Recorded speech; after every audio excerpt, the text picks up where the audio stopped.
Time to Head North podcast, brought to you by The North Group, where security is refined by intelligence.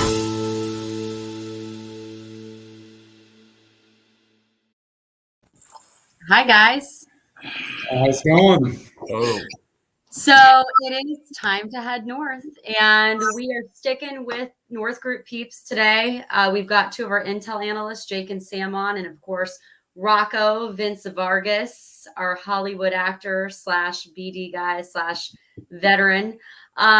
Today, we are taking on misinformation. And what's interesting, guys, is even before the Ukraine stuff happened, right?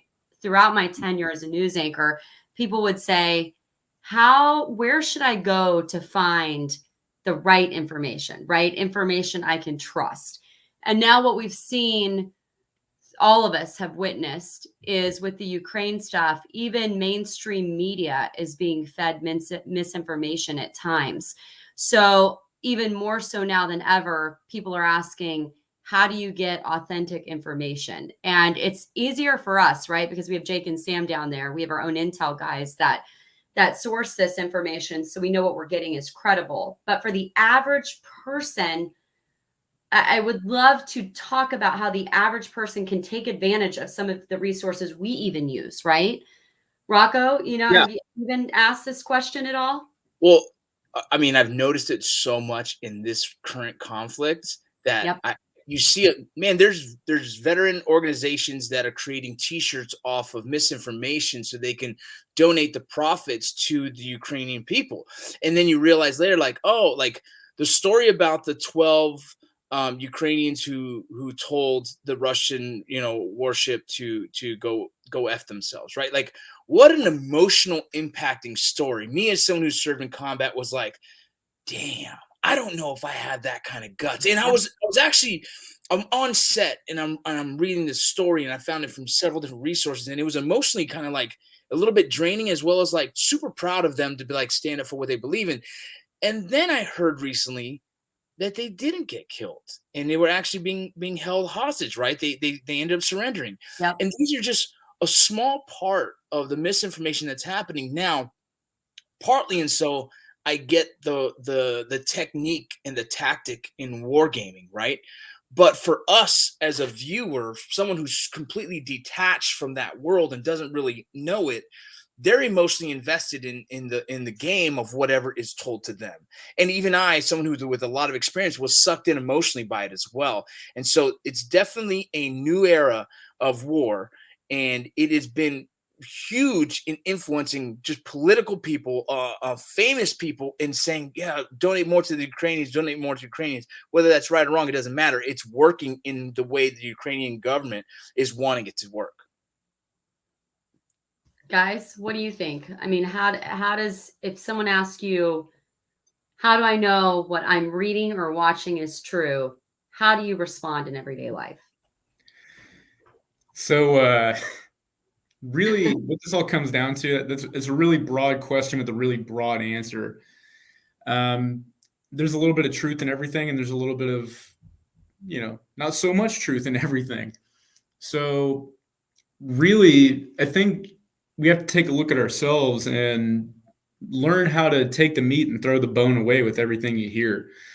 I mean, me personally, I cannot stand listening to CNN. I feel dumber, and it's not just by watching it. It's not because of my political stance either. It's because it's typically just clickbait, and then what you showed up to watch, it doesn't get brought up at all. And typically watching stuff like that, I only like to watch interviews and stuff with people that I'm aware of. Say if Petraeus was on, I'd like to hear what he had to say. But I think the first step into finding valuable information is recognizing your own bias before you actually go out and look for said information. Because, just the way that you formulate the question will determine what type of answer you're going to get. So, I mean, that's really the biggest one just from the start here. You think people are capable of eliminating their own bias? So, identifying loved ones that I would go ahead and say no. So it's a little bit harder, but a way to typically do it is to whenever you're asking yourself a question online, what you need to do is you want to avoid anything that sounds opinionated in your own question. You want to look up a specific piece. You want to say, what is X, what is Y, what is Z, rather than what does this guy say about X, Y, Z. So a big thing that I like to do is I recommend people watch C-SPAN rather than going through and flipping through the channels, because you'll actually be able to just watch the news as it's happening. You don't have to have a journalist's take on it, and you'll be able to formulate your own raw opinion. Yeah, I have some friends who work at Coffee or Die. They're actually embedded currently, and I kind of watch them because I know them, but I know they themselves will always have, and I guess an influence on a certain direction. And they try not to be. I mean, Marty Scovelin is a brilliant reporter and writer, and so I know he's trying to come from a place with no biases. But I just personally feel like when you've raised in the military and you understand the military, you kind of always sway a certain way slightly. And so, I mean, I take it with a grain of salt. I know every reporter out there is trying to tell their version of their story. And I say it that way, like their version of it, because like everything, there's multiple different angles on it. And it's mentally how we perceive that information. But it's been hard because there's so much, like the Ukrainian government is doing very well of bombarding us early on. Now you've seen it die down a lot, but early on bombarding us with so much emotional content that it's super hard to dissect and see what's real and what's not. Until other people did it for me, I was able to see like, oh, that picture's old. They used it as in like if it was now, and emotionally, like you're like, dang man, and it made me want to go like, let's go to war, right? Let's fight, and yeah, and it's hard to understand. Like I can't even say, because I'm sure you guys as intel analysts and on the other side of like the research still have problems dissecting what is fact. Is that correct? Absolutely, yeah. And I mean, I think part of what that comes down to is if people want to really find the most pure information they can, they need to learn how to validate their sources. Yeah. And, that's something that intelligence analysts do every day. I mean, you can't just take information, you have to validate it, Yeah. So, I mean, like a good example of this is, if you're looking to find key information, you're probably not going to go to a .ru or a Russian website to find it right now. Right. You're not going to go to TV Zvezda or TASS. You're going to look elsewhere. Yeah. Yeah. Well, I've noticed that same just on the Coffee or Die thing again. And I just really do like how they have embedded people there and trying to get that story. You see the Russian side of people saying, hey, there's two sides of the story. There's two sides of the story. And they're replying like, well, we can't get to the Russian side to tell that story, so we don't know how to tell that story. We don't know what the truth is there because they're not allowing us to be in there. And I imagine if we were able to embed in there, you'd have a different side of the story that no one's getting right now. And purposely, I believe Russia's doing that on purpose to not give the other side. Don't know what that truth is and why. Sam, do you have any ideas? Well, yeah, because the problem with getting the facts is that there's no such thing as a completely accurate account of any event ever in history, right? It's always from the perspective of the writer or from the perspective of, if it was recorded, from the video it was taken on. And so the goal with studying news or history is not to get to the absolute truth, because we can't reach that. But what we have to do is we have to try to form the narrative that is closest aligned to the truth. And so different narratives are more or less close to what actually happened. None is the exact representation. And so when you get different perspectives, both can be true and both can come from different perspectives. So that's another thing to consider, is that when people are writing from different perspectives, that doesn't necessarily mean that they have bad intent. It means that they see things differently, and that you should listen for that as well. This was one of my favorite things to discuss, right? Because you're supposed to be non-editorial, completely unbiased as a news person. And I can come from the media perspective. And I would always tell people that is absolutely impossible because you cannot comment something. It's like the game of telephone, right? You can all see the same thing, but by the time it reaches your fifth friend, depending on who the original storyteller was, that story is going to be completely different. And Yeah, you've the got the whale was 50 feet. right, right.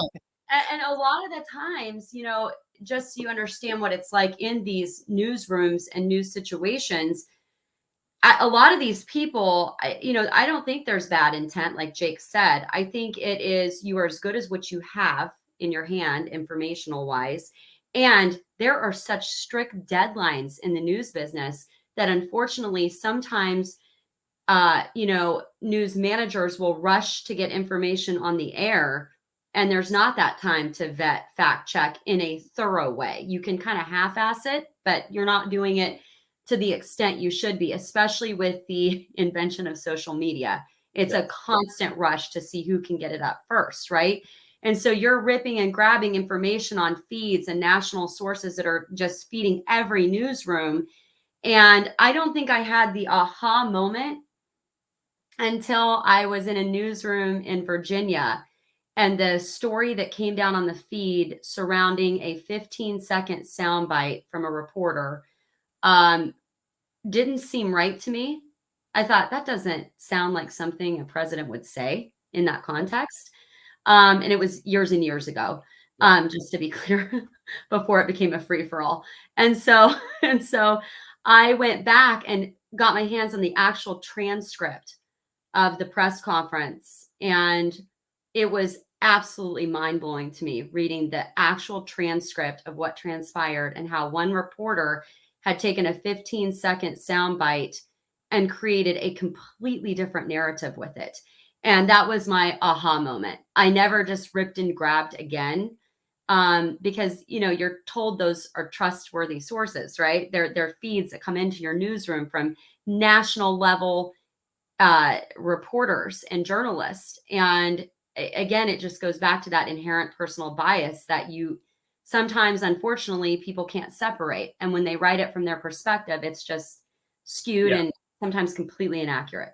Well, let me ask this, Tosh, if you don't mind, guys, Yeah. real quick. Is I've seen videos of 20, 30 different news anchors saying the exact same thing verbatim. How common is that for someone to put it on your desk? Hey, report this. Here you go. And because of time constraints, because of the job, because of your position, because of all the different reasons, you go, okay, cool. Put it on teleprompter. Let's go.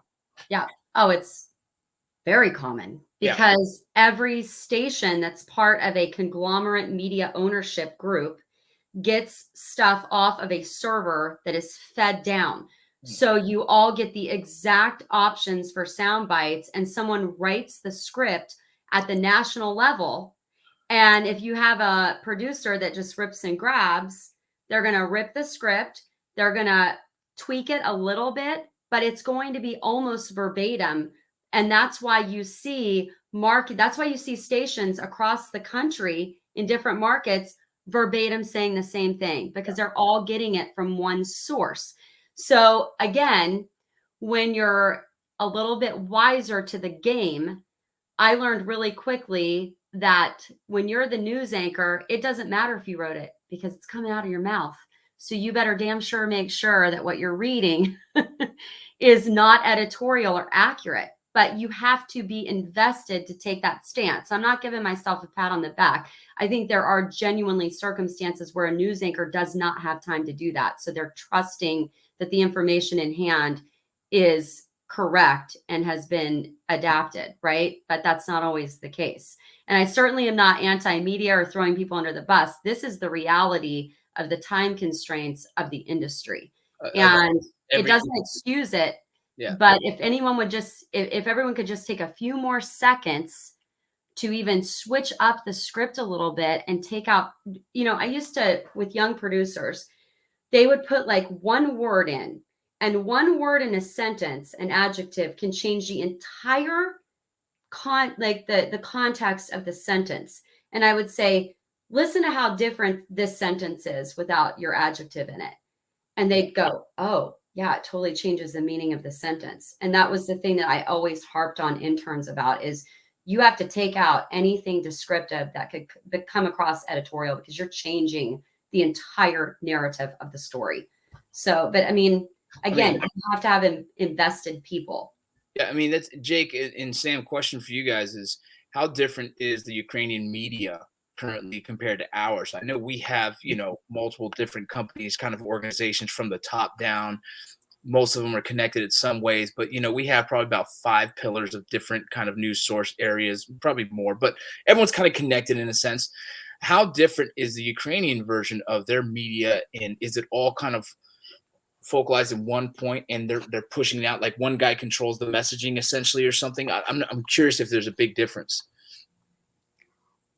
I'm not sure if it's one person in charge of all of that. I will say this. The Ukrainian president, his past was as a television producer.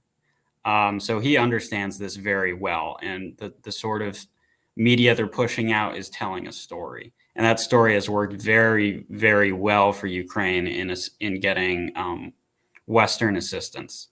That, hey, if you assist us, it won't be a waste. And that we're using it well. There's no corruption. It's not going to any criminal elements. And stuff like that. And so that has worked wonders for the Ukrainian military in terms of receiving aid. The other thing is that I'll take the examples of the casualty numbers released by Ukrainian media. I think today's casualty estimates was that they had inflicted 12,000 casualties on the Russians. The Pentagon's estimate as of today was 4,000 to 6,000. They definitely are pushing a narrative there, and it's a concerted effort to do so. So I think in terms of Ukraine, that's what I'm comfortable saying about it. Yeah, that's very interesting that, obviously, if they embellish the numbers, they look like they're doing better than they are. More people are feeling like, let's go support them. It also probably does an adverse effect where Russia's getting pissed off because they're not getting the information. But at the same time, you're hurting the hearts and minds of Russian people who are just questioning whether it's a good or bad idea. And, if you say a number like 12,000 in the short time, that's a heartbreaker for the country, right? And so using numbers like that, embellishing that, and those are things that even probably the Russian country is looking at. What is the information that's out there and hearing it? And that's why you have, this push of just telling misinformation. It's wild, man, because I would think that Russia would jump on board with it as well. But, it's almost 2 wars happening at once. It's the war on the ground, it's the war on the media, and the media to me is winning this currently. You come from emotion. Yeah. You appeal to people. You win the media battle. Let me ask this, why would we avoid fact checkers? If it's fact checking, you would think that's the way to listen, right? Those are the social media answers, the some kind of governing bodies telling us this is right and wrong. Why should we avoid fact checkers? At the end of the day, everybody gets a paycheck, and it really depends on where that paycheck's coming from. So, I mean, I can't tell you how many fact checkers that I've debunked myself just for something ridiculous. My wife sees something on TikTok, she instantly believes it. I'm like, there's no way that's true. You go to the fact checker, they're like, sure enough, it's true. And then I go through and I do my thing, and I find everything that just completely dismantles the whole entire argument. You're telling me the face cream on TikTok does not work? Because I've fallen victim to that. Yeah, well, that photo, Vince, that wasn't even a good Photoshop. So if you fell for that, man. My wife was like, "Oh, it's only $20. What's it hurt?" I'm like, "Are you kidding me?" For a living. Here's my bank account. I don't know what you're talking about. Hey, Jake, so let's talk about this. So if people can't trust fact checkers, again, kind of the point of this call is, where do you go? Where do you go online? What do you tell people? Where do you go online to get authentic information on what's happening in Ukraine? So the short answer is everywhere and nowhere. but a lot of help, Jake. That's a lot of help. it's really more of a process than just going to one place specifically. So, like there's a couple of big tips, check the domain name, make sure that it's from a reputable source like .edu, .gov, some .org. You want to avoid anything else if you can. And then take a look at the source, see who owns that source, who's paying their bills. Same thing. Like take Fox News and CNN, for example. One caters to the right side, one caters to the left side. And you see that blaring, it's just blatant in the reporting. They're going to cater to one side more than the other. And the biggest thing is search for additional information that backs up what you already found. Yeah. Don't just take everything, at face value. Right. Go digging. Like if you really want to know, go look for it. See if anything legitimizes what you're looking at. Yeah, we live in the era of immediate gratification, and people take sometimes don't even read the actual document. They just take the headline, the title. Say, no way, this is happening. And those are the issues that start this misinformation train, right? And at the same time, I want to make sure everyone remembers, like, just because it's GOV, government, doesn't necessarily mean it's a fact either. Very interesting things happened during the COVID time of reporting numbers and why they withheld information. So from my perspective, of somebody in the game, somebody who's been doing this for a long time, I genuinely read 4 or 5 different. I take the time to read those resources, and I pull what I think, like, the general consensus of all of these, from the left, from the right, from this, from that, is this. And I also still hold that, like, maybe it's right, maybe it's wrong. And that's the hardest thing, because like you guys said, you're in your line of work, is like there is a chance it's still not 100% fact, right? It's a perspective of the fact. Yeah, I think a good example to use would probably be Google reviews. Let's say you're looking at a restaurant, you're trying to check out the reviews, like it's got 5 stars on Google. But the first thing I do every time, or not even a restaurant, let's say a hotel, because that's more realistic for me. So the first thing I do is I look at the negative reviews first, and I see what those negative reviews are complaining about. Right. And like, you gotta, because and that comes back to the misinformation, because it says 5 stars. And this is a real example of something that happened to us. My wife and I were driving back home from Michigan, and we were going through the Ozarks. And this is the one time I let her choose a hotel because I was driving. Right. Throw her under the bus, Jake. Throw her under the bus. Hey, I give her crap for this all the time. But it was this, it looked really nice from the pictures, at face value, but she didn't read any of the reviews. She just saw the stars, and she was like, oh, okay, cool. And it's affordable. We'll stop here. And on our way there, we're probably 10 minutes out. I pull out my phone and I start checking this place out. And I asked her, did you look at any of these reviews? And she said, yeah, there's 5 stars. And, going through the reviews, and I'm seeing everybody's complaining about blood stains on the sheets. Oh my cockroaches. Oh my God. We show up, and it's in the middle of nowhere, and like there was a jacuzzi in our room, and it didn't work, and there was like I don't think I can get in that jacuzzi. No, I didn't. And then another big one was bed bugs that they were talking about. So we ended up ripping the sheets apart, looking for anything we could find. I would have slept in the car. Yeah. And so, and in that case, like you got to look for other things that back up what you found. And in that case, she saw that it was a 5-star hotel, and she didn't go looking for anything that validates that.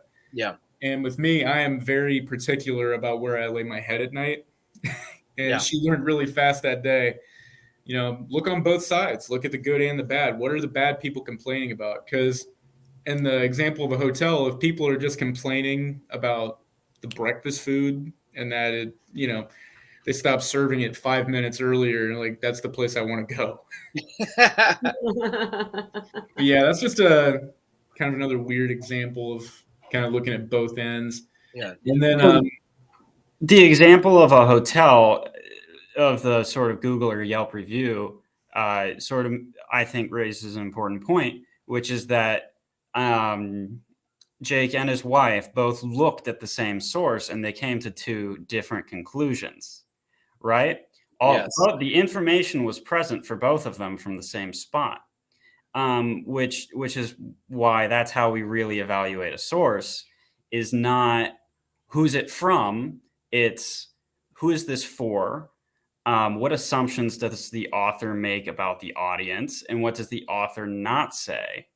And then we can use our brains because we're adults, right? So we don't, that's why we don't use fact checkers, because we don't have to depend on someone else to think for us. We're adults.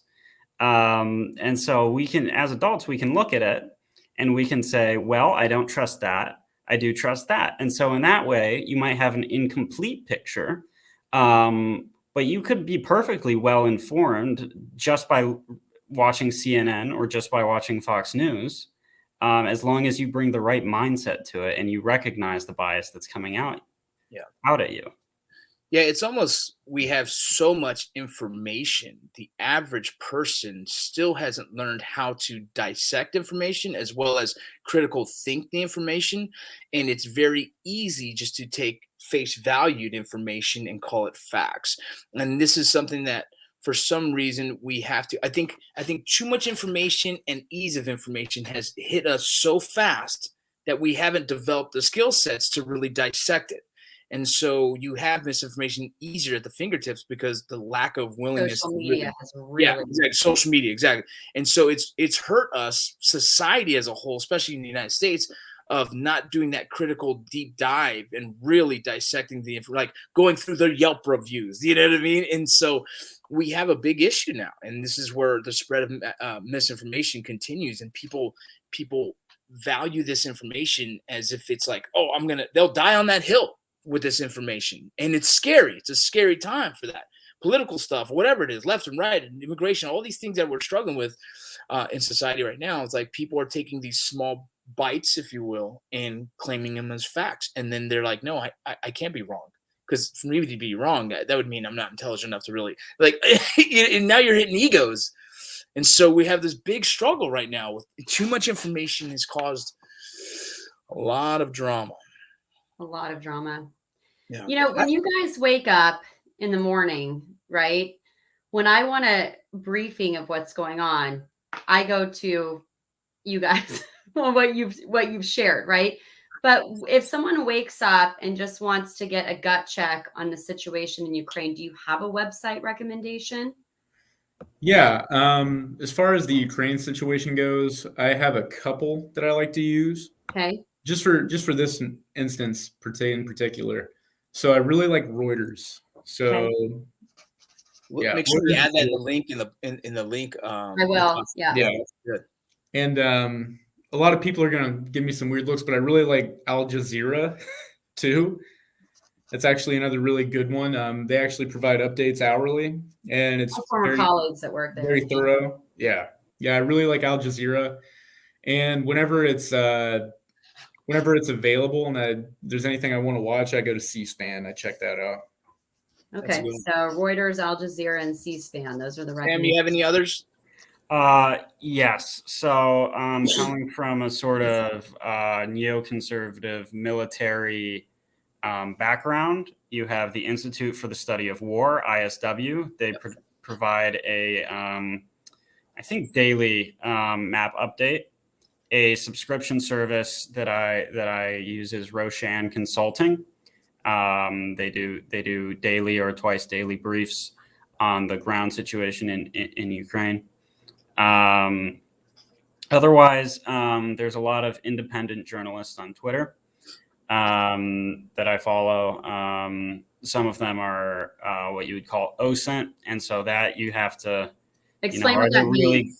Open source intelligence collection. So they're sharing videos from there, and you have to make up your mind for yourself whether what they're sharing is in the correct context. With a bias, right? Those can come with a little bit of a bias. So just the information alone is nice, but you have to take that with a grain of salt. Yeah, but I think that's true of any of these sources. Correct. All of them come from a different perspective. So I don't agree with some of the assessments on what Russia's going to do from some of the sources, and I disagree about what Ukraine is doing on some of the sources. and other examples. But that information is still in there, and I can interpret it in a different way. Nice. I love that you gave specific examples, because I think, we're not saying don't watch your favorite news channel. Watch your favorite news channel, but also maybe watch the channel you don't love. So you balance it out a little bit. And then you can go to some of these sites like Al Jazeera or C-SPAN or Reuters or whatever, or the .gov.edu and kind of figure stuff out, a big compilation, right? Yeah. No, I like that. And before we even wrap this up, can I do something real quick with Sam and Jake? I'm going to tell you there's 5 things or so from the news I want to know in your perspective. Is it real? I love this game. Or is it fake? I don't know. So from your opinions on this, the lady with the sunflower seeds pocket story. True or false? Absolutely true. Absolutely true. Really? It happened. So she genuinely went up to him and said that. I don't know. There is a video of it, though. There is a video of it, correct? So we just can't determine whether it was current or not, or what do you think? Yeah, I mean, or maybe it was actors. We don't. It could have potentially been an act. It could be a number. It could be a number of different things. I mean, Same thing with the Cabo. Who's the flight guy? The Ghost of Kiev. Yeah. Oh, that's false. Yeah, false. that's definitely not true. That's definitely false. Even though I actually saw there was some post somewhere in social media, of course, saying that he died. And I'm like, oh, thank you for your service, Ghost of Kiev. He's not yet begun to live. Yeah, it didn't exist. What did they call him? What was the name they were giving him? The Ghost of Kiev. The Ghost of Kiev. So that story is false, completely debunked. Yeah. Yep. My mom asked me about that. I'm like, no. Yeah. Okay. No. I mean, it would be super awesome if it was true, though. I mean, that's a movie. That was awesome. That's a movie deal right there. Yeah, the 12 guys on the island, that was debunked as well as false. That's false. They are still alive. They were being held hostage of some sort, correct? Yeah, they're POWs in Russia. They're POWs currently in Russia. Okay, cool. What else? There was one other one that I've been reading, and it's just interesting. Oh, some of the pictures that they're using are from older conflicts. Am I correct? That's been proven. The older woman with the blood was an older image from another time, correct? It's Zelensky too, right? Yeah. Zelensky was a big one. I think a lot of those images were from him observing during training exercises. Yeah, that one. A lot of those have definitely been debunked. So how about the professional boxers and these actors and everyone who's out there fighting this war for their country? Any of that debunked yet, or is it? We don't know. I wouldn't say debunked, but I kind of take it with a grain of salt. Yeah. I mean, there's a chance that they are doing it, but. And then I've seen videos of guys from Texas bought their tickets to Poland and they're crossing the border to just serve with the Ukraine. Is that true? Have you seen some stuff like that? I've heard there is a Ukrainian Foreign Legion. There is now. That's true, and there are stories of many former NATO soldiers who have served in there. In fact, the bunker next to their barracks was hit with a cruise missile either yesterday or 2 days ago. So there are foreign volunteers in Ukraine. That's very true. Yep. Wow. Well, that's it for me. It's just crazy. It's just interesting. I mean, that was 50-50, right? Some of those were true and a lot of those were false. So, I mean, that goes to show you the misinformation that's happening right now. Well, thank you everyone for taking the time. I, of course, being former media, lovely conversation, in my opinion, very intriguing. I'm glad we can give people sources that you think are valid coming from the intelligence perspective. Anyone can essentially be a junior, beginner level intel analyst all on their own, right? It just takes time and knowing what to do. And so online, we'll post some tips from both of our guys here, Jake and Sam. Thanks for watching. Rocco, anything? Yes, awesome. Jake, Sam, thank you so much. We'll see you guys soon. All right.